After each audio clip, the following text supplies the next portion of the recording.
कृष्ण, जय श्री कृष्ण, राधे राधे, श्री हरिदास। और मैं सुना रही हूँ आपको आज की बेहद सुंदर लीला, लेकिन थोड़े से शॉर्ट टाइम में ही। तो लीला स्टार्ट होती है कि सेविका स्वयं को देखती है कि वो एक दुकान के पास से जा रही है और वहाँ पर उसे दिखता है कि कुछ जो है लाला कुछ फटे पुराने से कपड़े जो है पहने हुए बैठे हुए हैं। सेविका देखती है बहुत सारे लाला हैं, तो वो सोचती है पता नहीं इन लाला को कौन रख गया है, और ये सोचकर उनमें से वो कुछ लाला जो हैं अपने पास एक पॉलिथीन में रख लेती है और वो सोचती है कि इन्हें मैं अपने घर ले जाऊंगी। हमारे यहाँ वैसे ही इतने सारे लाला हो गए, लेकिन कोई बात नहीं, मुझे अच्छा नहीं लग रहा है, किसी ने इनको वस्त्र भी नहीं पहनाए हैं और काफ़ी रंग भी इनका काला पड़ रहा है। और सेविका ये सोचकर उन लालाओं को रख लेती है। तभी वहाँ पर एक व्यक्ति आता है, वो कहता है कि तुम ठाकुर जी से बहुत प्यार करती हो ना। तो सेविका बोली हाँ, मुझे ठाकुर जी से बहुत प्यार है और मैं अपने ठाकुर जी को इस अवस्था में नहीं देख सकती हूँ, इसलिए मैं इन्हें अपने घर ले जा रही हूँ।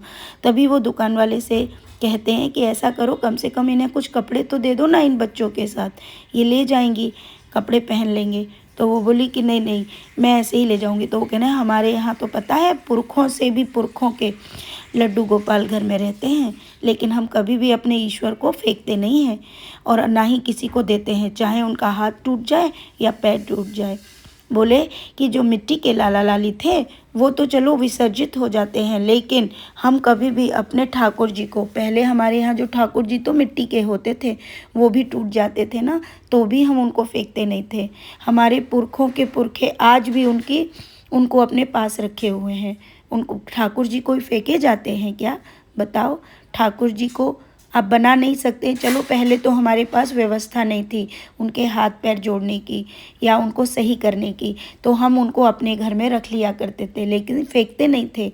लेकिन तुम जैसे लोग आजकल के, वो सब ठाकुर जी को फेंक देते हैं। ऐसा कौन करता है? ईश्वर तो ईश्वर होते हैं ना। तो वो कहती हाँ हाँ, आप बिल्कुल सही कह रहे हो, हम लोग नहीं फेंकते हैं, हम तो अपने ठाकुर जी को लाते हैं, उनको जोड़ते हैं, सही करते हैं और उनकी सेवा करते हैं। इसी प्रकार आज हमारे पास बहुत सारे ठाकुर हैं। तो बोली तुम देखोगे हमारे यहाँ कितने ठाकुर हैं? तो बोली आप लेके चलिए। तो सेविका को वो लेके जाते हैं। एक बहुत पुराना गांव है, एकदम पीला पीला सा, जैसे कि बहुत पुराने समय में सोना ने कभी ऐसा गांव नहीं देखा है। वो वहाँ जाती है। घर भी काफ़ी दूर दूर बने हुए हैं, मिट्टी के घर हैं और थोड़े पत्थर भी लगे हैं, बट अलग तरीके के पत्थर हैं जिसे वो समझ नहीं पा रही है। वो अंदर प्रवेश करती है, वो देखती है बिल्कुल अंधकार है, अंधेरा ही अंधेरा है कमरे में। वहाँ पर एक लड़की भी बैठी हुई है, घाघरा चोली पहने हुए। तो सेविका वहाँ जाती है तो वो लड़की उसको बोलती है कि तुम यहाँ पर ठाकुर जी देखने आई हो? तो वो बोली हाँ हाँ, मेरे पास भी ठाकुर जी हैं। तो बोले ये देखो हमारे यहाँ इतने ठाकुर हैं। सेविका देखती है वहाँ ऐसे ऐसे ठाकुर हैं, बिल्कुल विभिन्न प्रकार के, इतने सुंदर, किसी की तोते जैसी नाक है। वो देखती है कि कुछ ठाकुर ऐसे हैं जिनके हाथ टूटे हुए हैं, किसी के पैर में चोट लगी है, किसी की आँख निकली हुई है, लेकिन सारे से पूरा कमरा भरा हुआ है पूरे ठाकुर जी से, लक्ष्मी नारायण से। तो सेविका वो देखती है और वो कहती है कितने सुंदर है। वो कह रही तुमको कोई चाहिए तो तुम ले सकती हो। तो वो उसमें से जिनके हाथ जुड़े हुए हैं, सेविका ऐसे ठाकुर जी देखती है। उसी तभी वहाँ पर एक चांदी के ठाकुर जी भी देखते हैं। सेविका के मन में आता है मैं चांदी के ठाकुर ले लूँ क्या? हमारे यहाँ चांदी के ठाकुर जी नहीं हैं।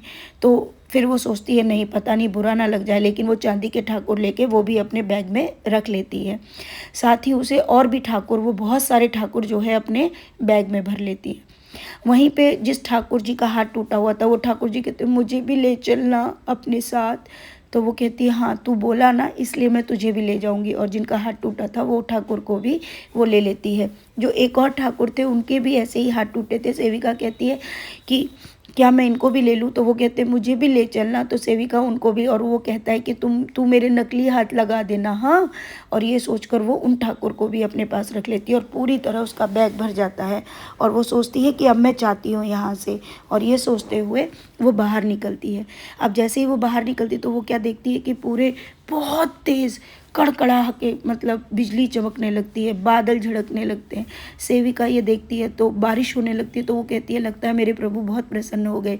तो वो लड़की कहती है क्या ठाकुर जी तुमसे बात करते हैं? तो बोले हाँ ठाकुर जी मुझे बात करते हैं और तुम्हारे साथ जाने के लिए बोलते हैं। तो बोली हाँ तो इसका मतलब है ठाकुर जी स्वयं तुम्हारे साथ आ रहे हैं और तुम्हारे साथ हैं। देखो कितने ठाकुर तुम्हारे साथ जा रहे हैं, है ना।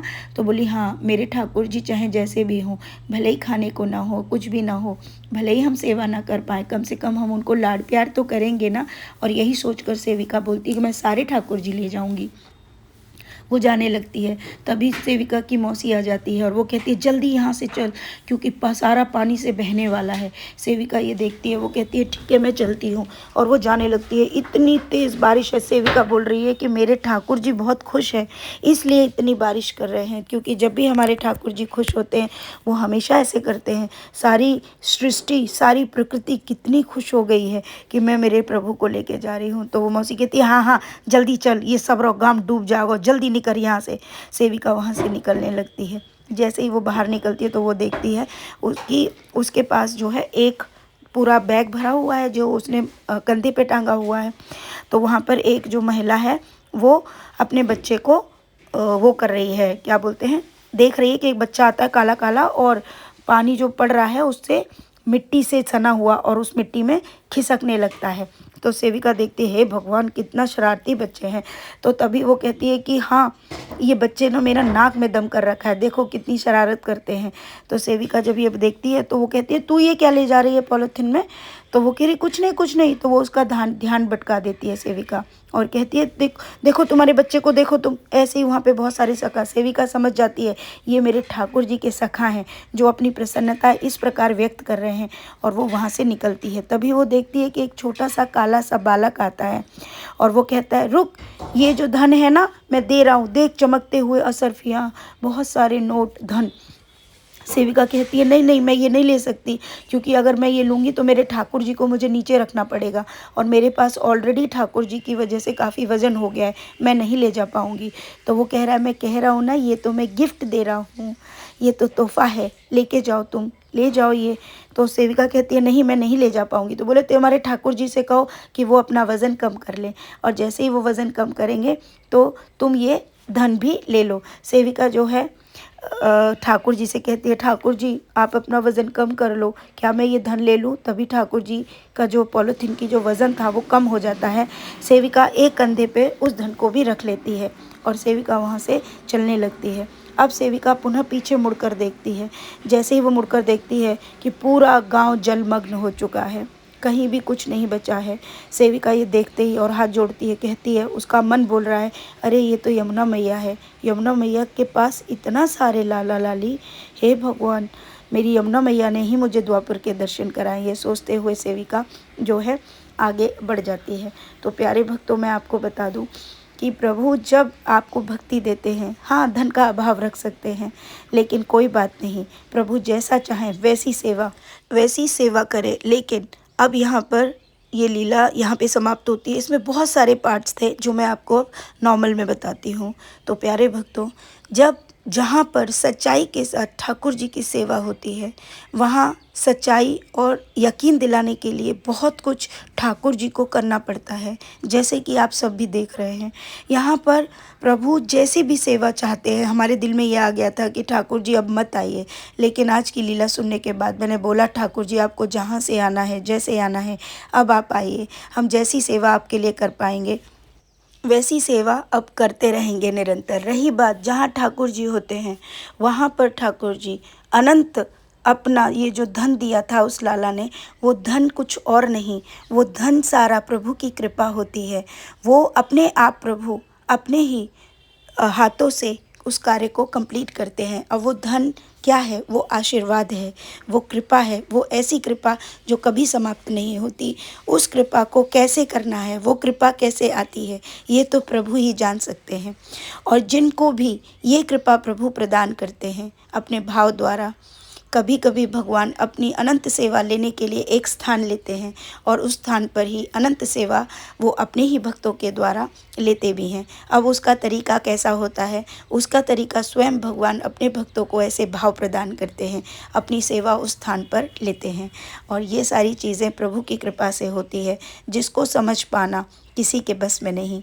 और ये सब चीज़ें तभी हो सकती हैं जब ठाकुर इतनी कृपा अपने भक्तों पर दें, जब आपका भाव प्रभु के प्रति इतना अधिक दयनीय, इतना अधिक प्रांगण, इतना अधिक परोपकार से भरकर हो। अगर आपके मन में परोपकार का भाव है तो भगवान आपकी ये सारी कृपाएं कंप्लीट करते हैं, और भगवान अपनी सेवा करवाने के लिए वो कुछ भी कर सकते हैं।